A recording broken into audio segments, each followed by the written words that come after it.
This video covers Learning Objective 2, Part 1, the Specific Identification Method, in Chapter 6, Inventory and Cost of Goods Sold. So let's get started. There are four main inventory cost methods. The accounting method a company selects will affect the profit it reports, the amount of income tax to be paid, and the values of the inventory turnover and gross margin percentage ratios derived from the financial statements. We will be talking about the following inventory cost methods in this chapter: specific identification, average cost, first in, first out, FIFO, last in, last out, LIFO. In this video, we are going to cover the specific identification method. Some businesses deal in unique inventory items such as automobiles, antique furniture, jewels, and real estate. These businesses cost their inventories at the specific cost of the particular unit.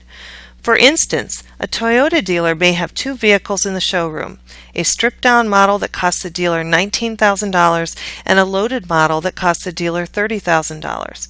If the dealer sells the loaded model, the cost of goods sold is $30,000. The stripped-down auto will be the only unit left in inventory, and so ending inventory is $19,000. This method is too expensive to use for inventory items that have common characteristics, such as bushels of wheat, gallons of paint, or auto tires. Let's go through an example of this specific identification method. Let's say that beginning inventory consists of two cars, one that has a cost of $9,000 and the other with a cost of $6,000. Beginning inventory therefore has a total cost of $15,000, which is the $9,000 plus the $6,000.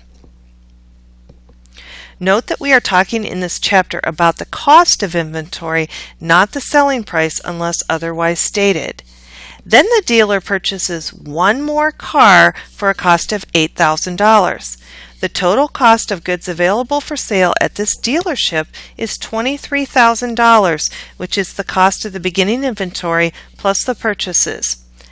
At the end of the period, the $9,000 car is still in ending inventory. We can take the cost of goods available of $23,000 less the ending inventory of $9,000 to get the cost of goods sold of $14,000. Note that we could also calculate the cost of goods sold by adding the cost of the two cars that were sold, $6,000 plus $18,000. The specific identification method can only be used by companies that track their inventory by serial numbers or unique characteristics. Typically, these are high-cost unique items. Otherwise, this inventory cost method would not be feasible or cost-effective. Now we have a knowledge check question coming up to test your understanding of this material. After I read the question, pause the video and try to answer it. Once you restart the video, I will be walking through the answer for the question. Let's go. The question reads, which item would specific unit cost method most likely be used for? The choices are Legos, antique furniture, gallons of paint, and bushels of wheat. The answer is antique furniture. Legos, paint, and wheat are all made or processed in large batches and not specifically identifiable, so those products would not be candidates for using the specific identification inventory cost method.